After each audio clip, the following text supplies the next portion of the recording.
Hi, Alissa. Hey, Katie. Welcome to episode 346, Desperate Agent Do's and Don'ts. Yeah. Mostly don'ts. Yeah.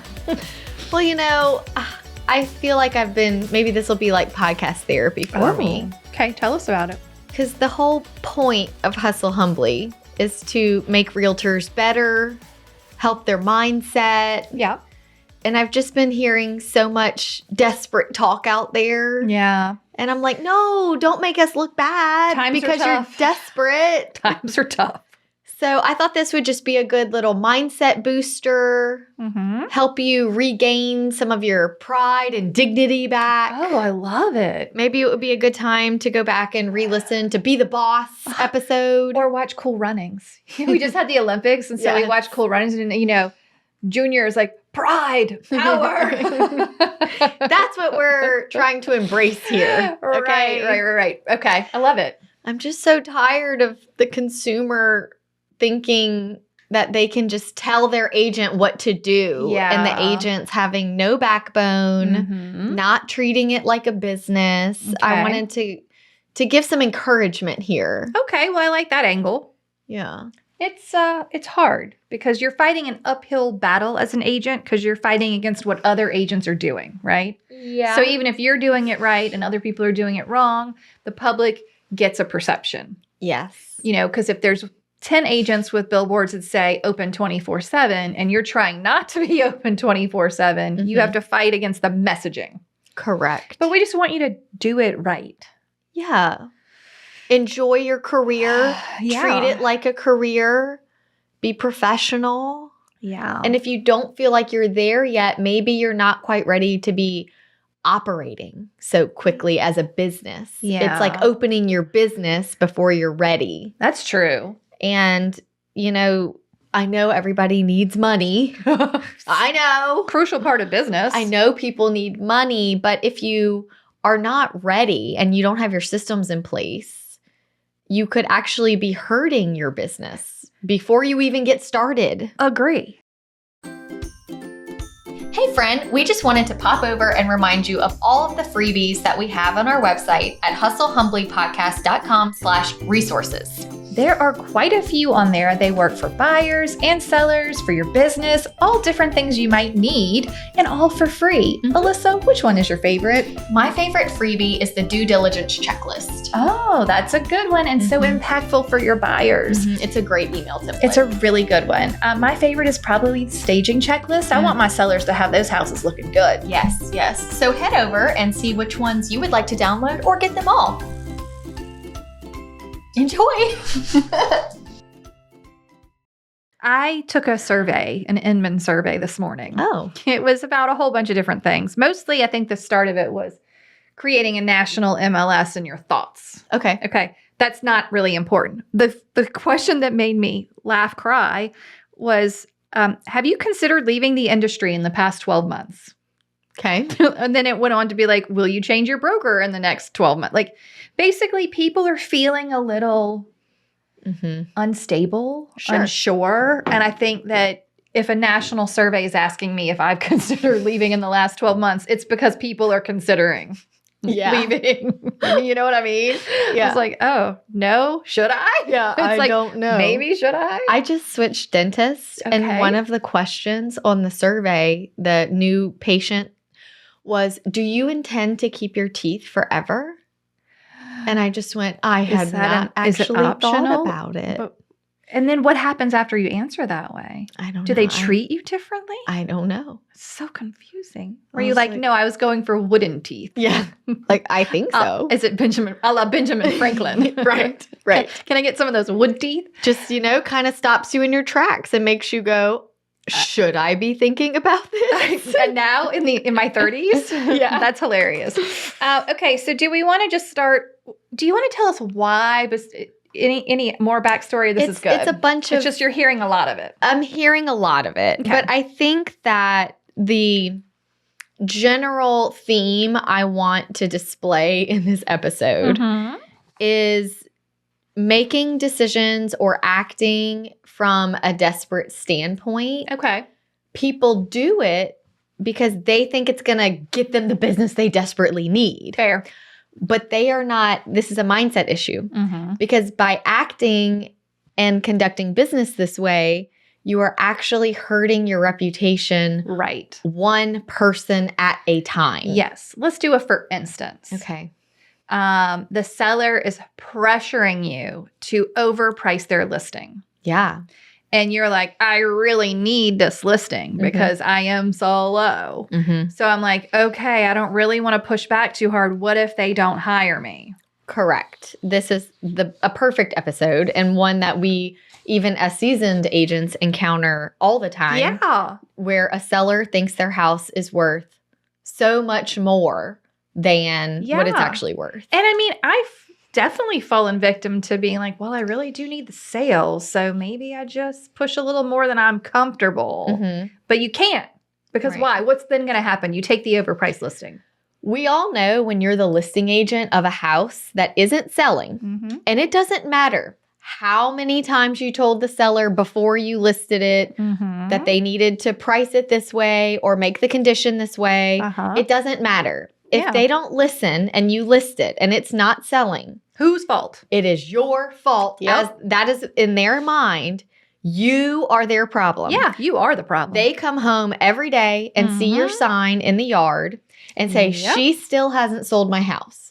And everywhere that this person goes, to work, to church, to volunteer, to the office, wherever, and people say, how's your house going? And they say, well, my agent, Susie, still hasn't sold it. Yeah.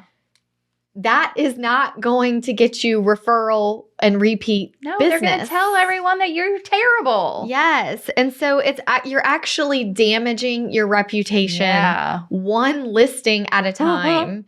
And I feel like we see this so much in the luxury market. Yeah. People are so excited to get a luxury listing. Just get it. And honestly, I think they're my least favorite. They're the worst. They're very difficult. They expect so much more. And they are not always, but typically not the most willing to listen. And, you know, it's a tricky spot to be in. And if you start thinking about how much that paycheck is for you, you also end up with a different level of pressure, right? Like, oh, I could really use this. Yeah. So it's very, very hard. But you don't want to damage you. And those people talk. They tend to use the same agent sometimes. They are very cliquey. They know who their people are. You don't want to be losing your reputation. And even the best, well-priced luxury listings, they have a higher day on market. Always. Here. Yes. So you are looking at being in a longer-term relationship with this seller. And you're basically wanting, you think you want the money, but if you take the listing and they're not doing what you advise, you just want the listing. Right. Because you're not going to get the money. No. So it looks good. Yeah. But it doesn't look so good in your bank account. Correct. Yeah. And you may think, I'll get leads because other people see I have this listing. But what they see and hear is that you can't sell it. You can't sell it. You didn't sell it.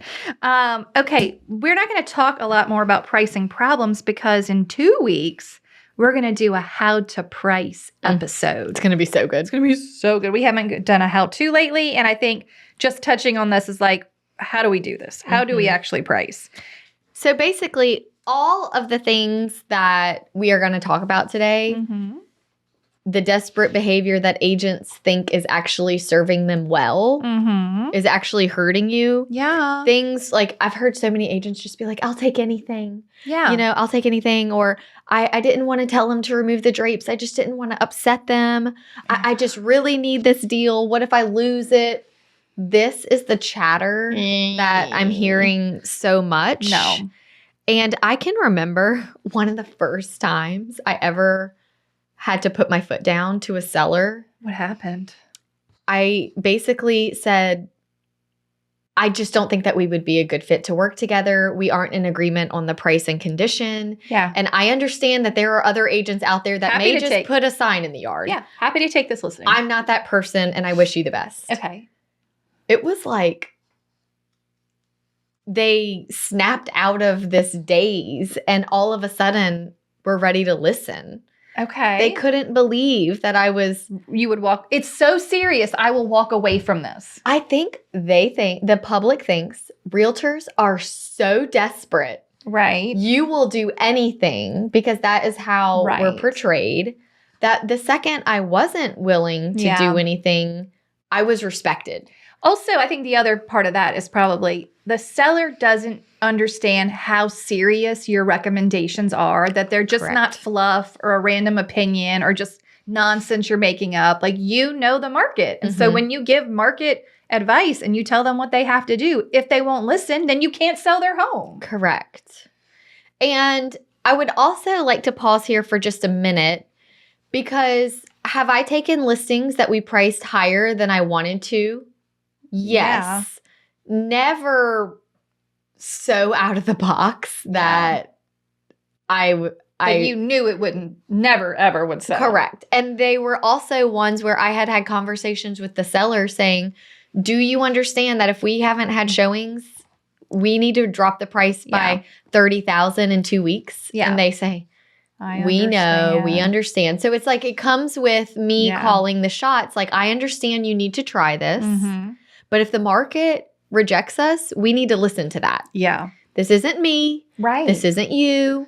This is the market making these decisions. And by letting the client run the show and tell you how to run your business, you are actually doing a great disservice to that person. If I told my CPA how to do my taxes, I would be in a bind. Yeah. I would be in trouble. Yeah. A lot of trouble, probably legally, financially. a lot of trouble. Things. Yeah. It would not be good. But I hired the CPA because they are a professional. And they have the expertise. Yes. And I think we as agents need to get back to thinking of ourselves high enough to feel comfortable saying things like, that's not how I run my business. This decision that you want to make is actually not in your best interest. If this is important to you, then I'm not a good fit for you. Yeah, exactly. These are all things that need to become part of your vocabulary. Yeah. Say some again. Like, that's not in your best interest. That's not in your best interest. I sent this in an email yesterday. Yeah. I went on a listing appointment. It's an older gentleman. He has moved out and is living with his children now. So the house is empty. Very clean. Okay. Full of heavy drapes. So I told him and his children, we'll take the drapes down. We just need to paint a few things. Everything was fine. This morning, I get an email that says, Alissa, we have the painters scheduled for this day. You should be able to do a walkthrough next week. We have decided to leave the drapes as is. And I'm thinking to myself, you don't even live there anymore. Yeah, why do we care? So we really shouldn't care. And I sent him an email back saying, I understand that you don't want to remove the drapes, but because the home is a home that has not been updated, it is my job as a professional to make it as bright and neutral and appealing to the biggest number of buyers possible and to take away as much attention as I can to the fact that it has not been updated. Removing these drapes is going to let in so much light and it is going to make it feel bigger, cleaner, brighter. This is what we have to do. He responded, yes, ma'am. And it made me laugh. And then I called the son and said, I laughed when I got your yes, ma'am, but I just wanted to make sure that you're okay. And he was like, my dad needed to hear that. Thank you. Well, that's okay. It's so funny because I have a very similar situation right now. I have a listing I'm taking. An older gentleman has moved on to like assisted living. His child is doing the sale. House is vacant. Nothing's in it. And they were like, well, dad doesn't want to put a sign out. Oh. And I was like, okay, do we have to put a sign? He wants to know if we have to put a sign. And I said, look, you don't have to put a sign, but you need a sign so that people can easily find it for the showing, so that your neighbors can see. Maybe they know someone that wants. It's a high traffic area. Yeah, maybe someone wants to, one of your neighbors might have someone who wants to live there. I just feel like these are the reasons why you need it. Yeah. And then she responded with, I talked to him, he's fine. if you have a reason why you do your business practice and you share the reason with a reasonable seller or buyer, they typically will understand and comply. You could have easily said, I don't want to lose them. Sure, So no that's sign, fine. no sign. That's fine. You're right. Let's not do a sign. Like, I want the sign, not for me. It just is better for the listing. It is. So I'm like, no, we need the sign. So I just thought that was funny because it's kind of a similar situation. Okay, I had a little list here of some of the top don'ts. Okay, sorted by category, and we've kind of hit a little bit of what goes in some of these categories. But number one is don't chase every shiny lead source. Oh my goodness. You're desperate. Now I'm going to go and buy some Zillow leads. I'm going to start cold calling. I'm going to do all these things that I never do because I'm nervous and I'm desperate, right? I also think I do think that real estate, yes, is a combination of need to prove your self-worth. Yeah. Like I can do this, and money. Those are the two things that make people feel desperate in real estate. They need money or it's a pride thing. Yeah. And the last thing you need to be doing when you are in a desperate situation is spending money. No doubt. Especially on leads. Yeah. Okay. It may seem like the answer. Well, because what we talk about is referral-based business, and that is a slower burn, right? Yeah. So we can't abandon our referral-based business because it's taking too long. It doesn't mean you can't host some extra open houses or do some other things, but you can't just start chasing everything, right? Stay in your lane. So many shiny things, though. So many shiny things. Okay, next one. We've already touched on this one. Dropping your professional standards to win. Quote unquote. Quote unquote win. So like taking a discounted commission that you wouldn't normally take, letting the seller push you around, anything that's lowering your professional standards, how you present a listing, what you allow your buyers to do. Like, oh, well, maybe I can get away with not getting that BBA signed this one time. Because I don't want to scare them. Because they really want to see this house. We're not dropping our professional standards. Right. Okay. Don't say yes to every client when they have red flags. Yeah. Just because you have no clients doesn't mean you have to take this one if you truly in your heart of hearts know they're never going to buy or sell. Right. That's not a client. It's just a time waster. They give you the false sense of security. You're like, oh, I'm doing something. You're working. No, But you're not working. Okay, I liked this one. Don't overwork or perform busyness, busy, busyness, or just to feel productive. So we're just like, oh, I'm going to do this. And like, no. I was in the office all day making Canva flyers. No. That's not going to actually make you any money or help your real estate business. No. And overworking, here on the show, we do talk a lot about boundaries. And we believe that all real estate has to be flexible. Yeah. And if you are slow and you have no clients and 9 to 5, you're kind of twiddling your thumbs. Right. But you will get a client finally who can only look at houses on the weekend. Right. Or only look at houses after 5 p.m. Yeah. Guess what? You go. You go. You go. Because you had a lot of time off. Yeah. During these hours. Right. But now it's time to get to work. Those are your desperation dues. Yes. Go to the showing. Yes. Go to the listing Do we have appointment. a list of dues? Yeah, on that last page, there's some more dues. Yay. All right, let me give you another don't. Don't compare and spiral based on what other agents are posting. Yeah. This is a desperation heart. Like you, especially right now in our Realtor Prom season, and they give the awards and they show their top producer plaques, and we're so jealous. Don't feel that way. Mute them. Stop. I mean, this is not helping your business. It's not helping your business. Because also, highlight real people. Yes. This is not everything. Maybe they did well last year and right now they've got crickets. Who could say? We actually this year had a lot of people who are not wanting to come to like the huge awards ceremony. Okay. Because so many people were down last year They're from like, what they usually not. are. Yeah. That they're like, I don't want an award when I'm didn't do as much as I could. When it's like everyone did bad, so you're the best of the worst. Yeah. That's the spirit. Woohoo! I'll post this right on my wall next to all the years when I did well. Yeah. I don't want the best of the worst award. Right. But that's the other thing. We're all in this together. Yes. The market is at some point to be blamed for some of this, right? Well, and when people, speaking of placing blame and being the best of the worst, when people aren't making any money, we have been getting a lot of broker messages that the brokers are saying, the agents are coming to them being like, well, at this brokerage, I could have a 5% higher split or a 10% higher split or a less fee or this or that. And the broker's like, sweetie, 0% of nothing is zero. It's still zero. Like if you're not selling. It doesn't matter what the split is. Correct. Yeah. But people want to blame the broker. They're why I'm not making any money. Oh, well, yeah. It's just they like want the seller wants to blame you. Yeah, the seller wants to blame you. You want to blame the broker. It's like this ongoing, situation.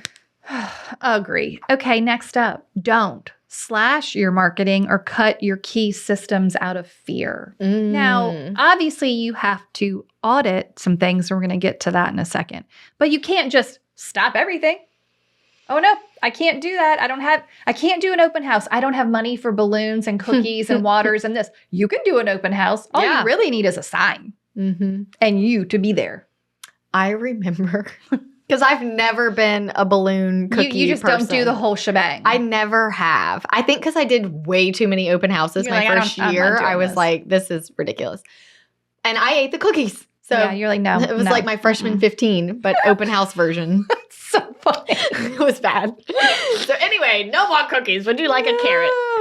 But I got to this house and it was a past client of mine. I had sold her this house when she was a single lady. Okay. She's now married. That's why they're selling. Okay. Husband wanted to use his realtor to help them buy house number 2. And she told me, she was like, I'm sorry, I can't use you for both. And I was like, it's okay. I just appreciate you letting me come and list. Right. And so he was never super nice to me. And I showed up at their house like 10 minutes before the open house and they were leaving. And, he was like, this is where everything is. And he was like, so you just like didn't bring anything?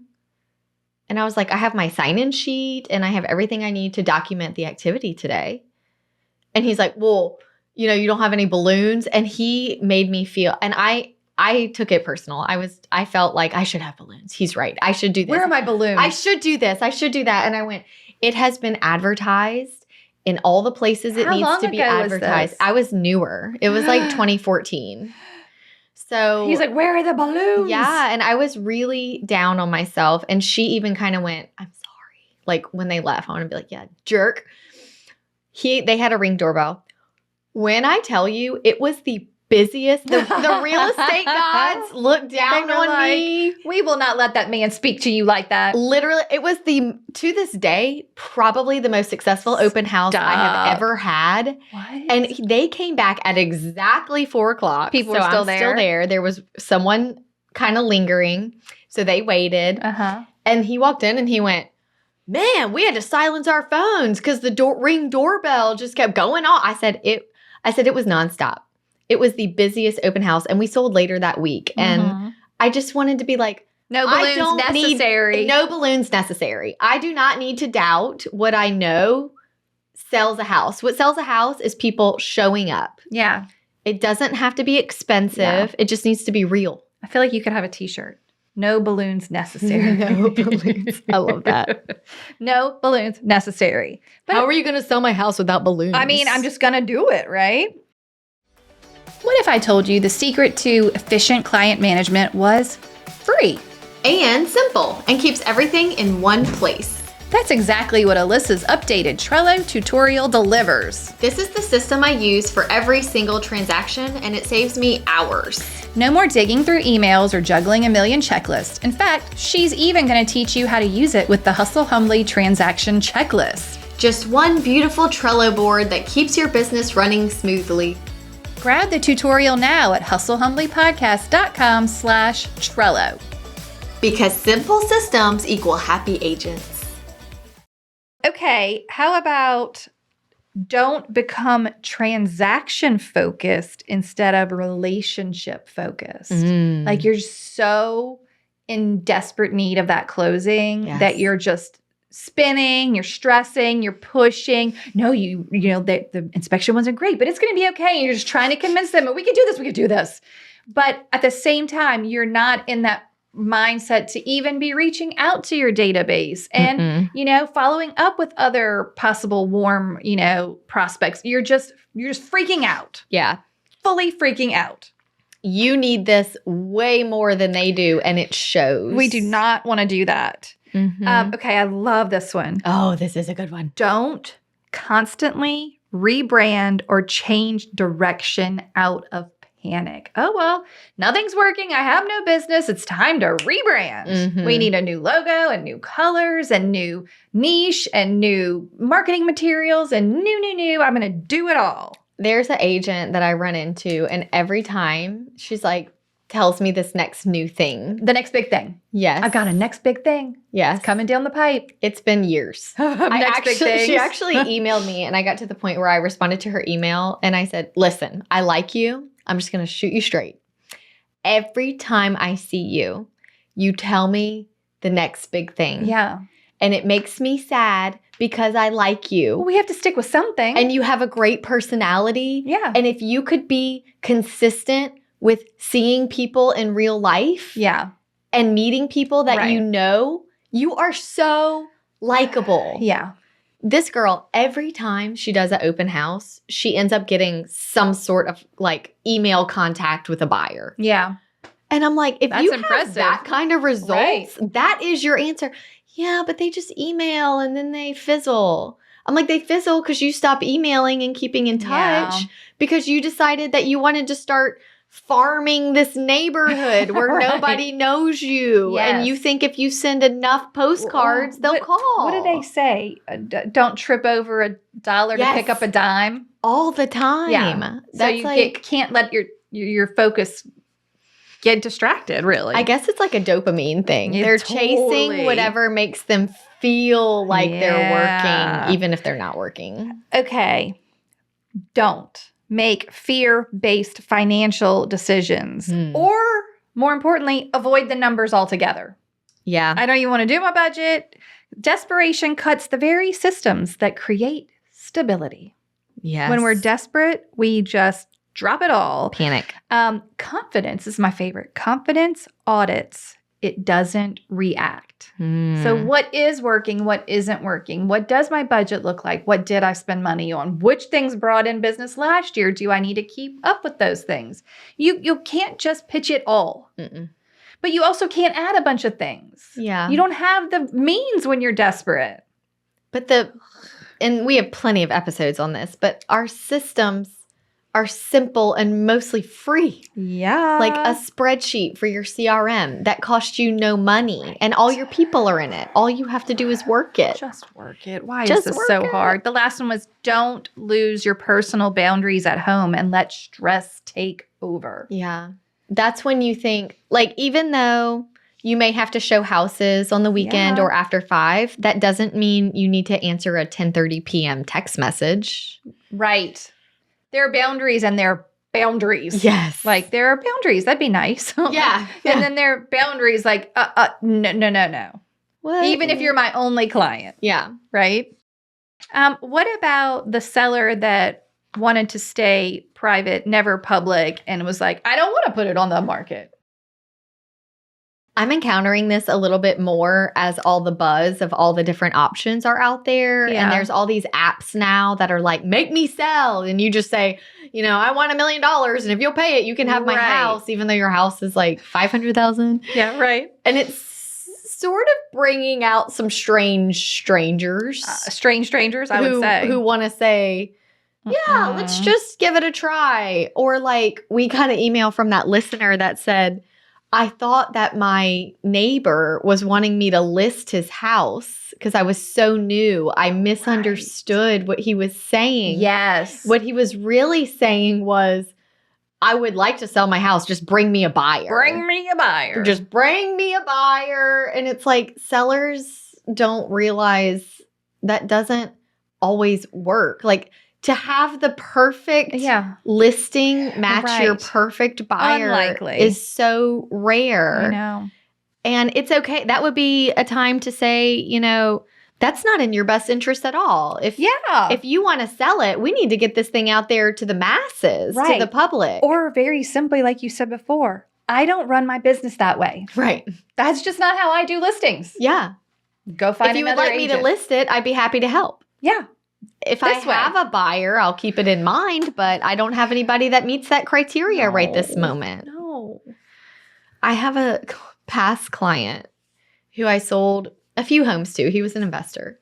And one of his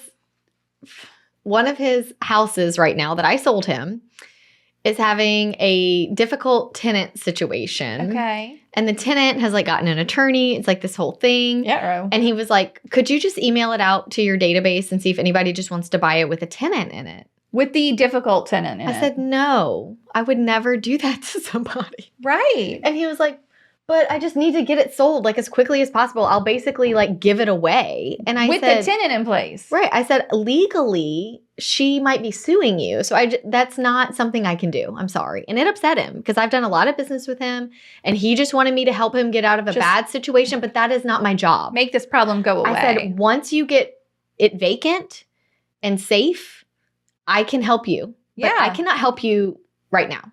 No doubt. And I know I made him mad, but he's in a bad situation. I'm not. Right.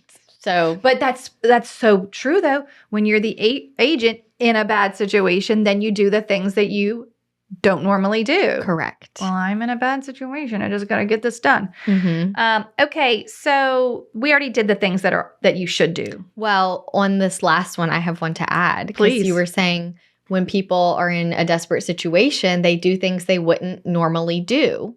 And I have seen too many agents ruin their reputation, not just with their clients, but with other professionals in the community, such as someone comes to them and asks for, do you know someone that does a commercial transaction? And you think, I've never done a commercial transaction. I can do that. I've never trained. I've never taken a class, but I don't have any money and I'm desperate. So I'm going to say, I'm your girl. I'll do it.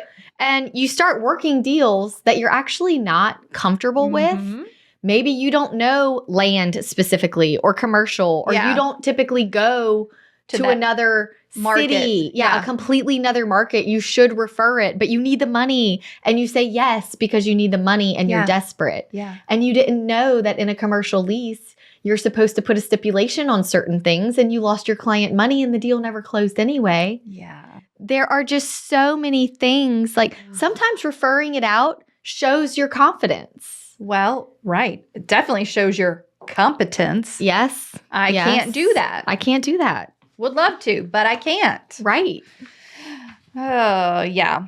Okay. So the do's are maybe you go outside of your little bubble locationally. Well, right now I'm not super busy, so I can take a buyer 30 minutes out. Yeah. It's okay. Maybe I can show you that house after 5. Yes. Maybe I will work both days of this weekend, even though I didn't work every day of the week. Because I haven't worked the last 8 weekends. Right. Like, it's okay. Yeah. It's okay. Yeah. I think that if we just take everything that's the problem. Realtors cannot be black and white. No.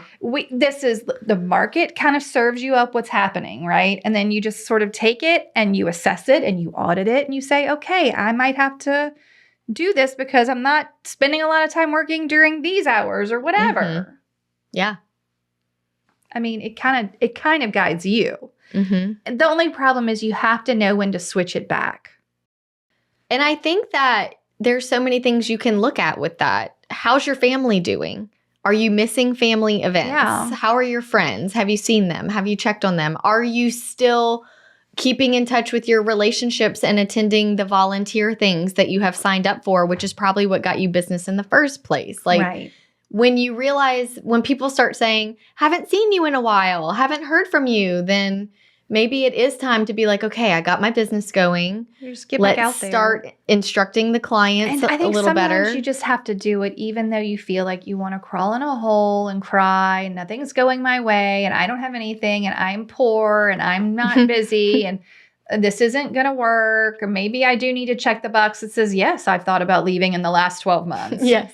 But if you're willing to put that aside for just a day or two, what did James Clear say? It only takes 5 minutes to like make a difference, right? So just start putting yourself back out there.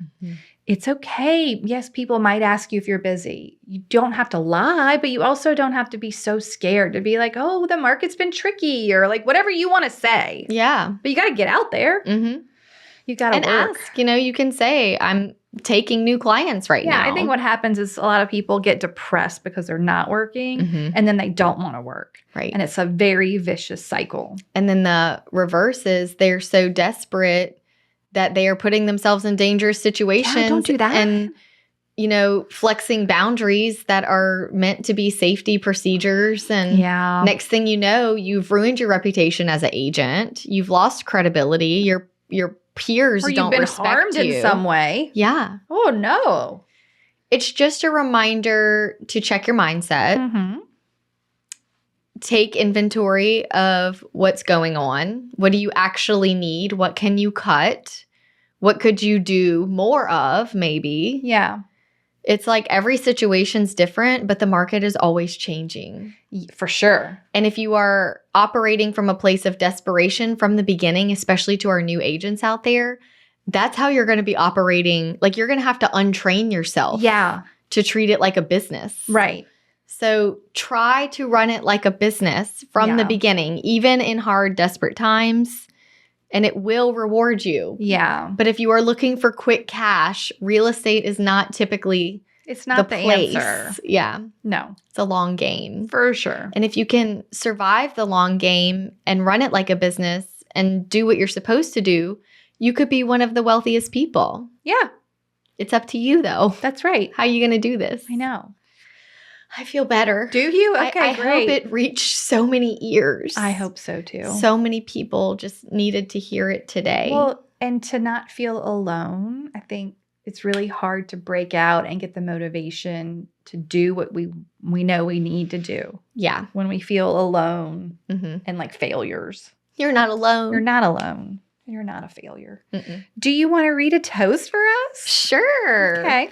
This toast comes from Karen. Okay. My name is Karen. Hi, Karen. I am a real estate assistant and transaction coordinator in the greater Nashville area, and I want to make my toast to my amazing realtor, Casey Brewer. Back in June of 2025, Casey took me on as an assistant TC and recommended that I start listening to Hustle Humbly. What else do I say but game changer? The Hustle Humbly podcast has helped me see the business through an agent's perspective, not only as a real estate professional, but as a client. Things like risks regarding open houses, how to walk through a home, the nitty-gritty of contracts, etc. makes me appreciate and admire Casey that much more. She is the epitome of women supporting women, and I could not be more blessed to have such a wonderful realtor and mentor. Here's to Casey. Oh, cheers to Casey. That was cute. Okay, well, thank you, Corinne. And reminder to everyone, we are taking your toast. Wait, before you go, if you enjoyed this episode and if we brought you value, take a minute to rate the show, leave a review, or drop a comment. We are giving away our best stuff for free. Find it at hustlehumblypodcast.com/freebies. We'd also love to see you in Hustle Humbly community. Join us there at hustlehumblypodcast.com/membership. We love chatting with you in our DMs. Find us on social media at Hustle Humbly Podcast and say hello. If you have an episode topic or someone you'd like to toast on the show, please email us at team@hustlehumblypodcast.com. Thank you so much for tuning in to the Hustle Humbly Podcast. See you next week.